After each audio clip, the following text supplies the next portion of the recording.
Hello everyone, it's Shane Kanto, your Wasteland reviewer, and I'm here to review Norman, the moderate rise and tragic fall of a New York fixer.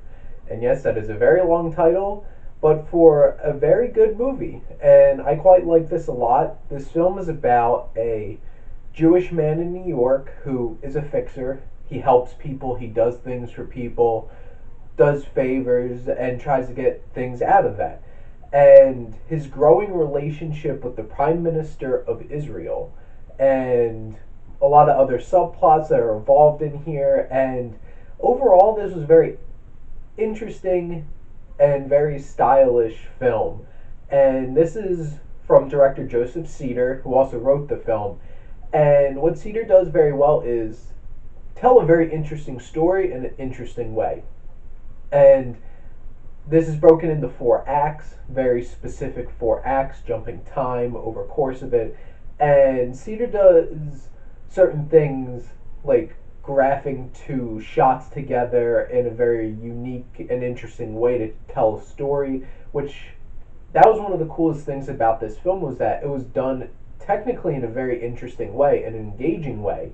And overall, this was a very interesting film. The issue is the first act of this film is pretty slow, takes a little bit to get into, but once you get past that first of four acts, that last three-fourths of this film is really engaging, very interesting, and surprising with how this story unravels. And you don't quite expect where this is going to be going, and to be perfectly honest, from act to act, you're not sure where this film is going to be going, which the unfortunate thing with that is it does feel a little aimless towards the beginning of the film, but it does finally settle into what this film is about. And it takes a little bit to get there, but overall it's done in a very, very good way once you get to that point. And Cedar does a great job once this film kicks into gear, keeping you engaged, keeping you interested, and showing you a very cool look at a film.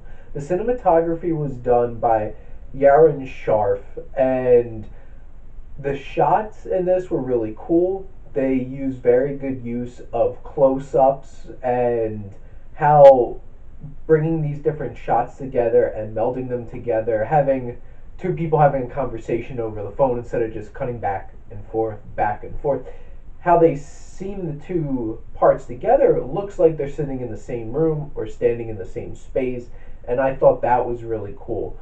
And the look of it is very stylized and gives it a lot of personality. And I'm going to jump around a bit, but go to the music, which was done by Jun Miyake. And the music was also very stylish, and you get that New York vibe from it, bit jazzy, and that also gives it personality and style. And overall, it just brings you feel like you're in this setting, and you feel like you're in this man's life, and you're really feeling connected to what he's trying to do. Now, from a writing perspective from Cedar, there's some very interesting characters. You get some sheer depth from some of the characters, and you make connections to them. And overall, the story is interesting and where it winds up going. I think one of the things that brings it down a bit in certain parts is just following a guy doing favors for different people and trying to make people meet each other and stuff doesn't make for the most interesting of stories and interesting things to be put into a film. But once it gets into where it's supposed to be going after that first act, that's where the writing is very sharp. The dialogue in this is very interesting and very fluid and feels natural. And you feel like you're following this character, Norman Oppenheimer, who's very awkward but very persistent. And you can see why people might be drawn to him or at least follow him and listen to him at some point, but then you also see why people get annoyed by him. And that's an interesting conflict that's dealt with in this film, that he can be so likable but can be pushy to the point where it's alienating. And it makes for a very interesting character, and following him around, seeing how he interacts with all these different other characters, including the Prime Minister character, who was fantastic. And to get into the performances, Richard Gere is very, very good and does a fantastic job with this character, because usually Richard Gere is the suave, charming leading man. He is awkward. He is a bit goofy. He is eccentric in this film, and he plays up all of that against his type. And I think that was really cool to see in this film.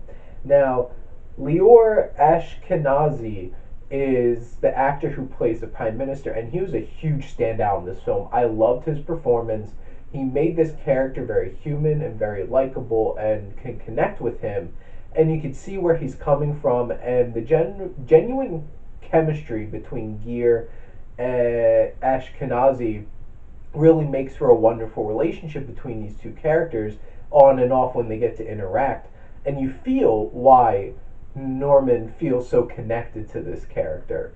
And Michael Sheen plays Norman's nephew, and he does a very good job in this film. And Charlotte Gainsbourg plays a small but important character, and it's interesting where her character goes and how she is part of this film. But there's just one scene between her and Richard Gere that is very interesting and very cool and very natural. That's a thing that feels like so many of the interactions in this films feel so natural. You have Steve Buscemi, who plays a rabbi, and for the most part, it's like, oh, he's a nice guy. You're feeling that kind of Donnie kind of vibe from Big Lebowski, but then you see some shades of some pent up aggression that Steve Buscemi shows in a lot of other of his roles, and he does a good job in this film. Dan Stevens pops up for a little bit, but overall, I really enjoyed this film. And if you give it a chance and get through that first act and let it really kick in, this film will take you to the end.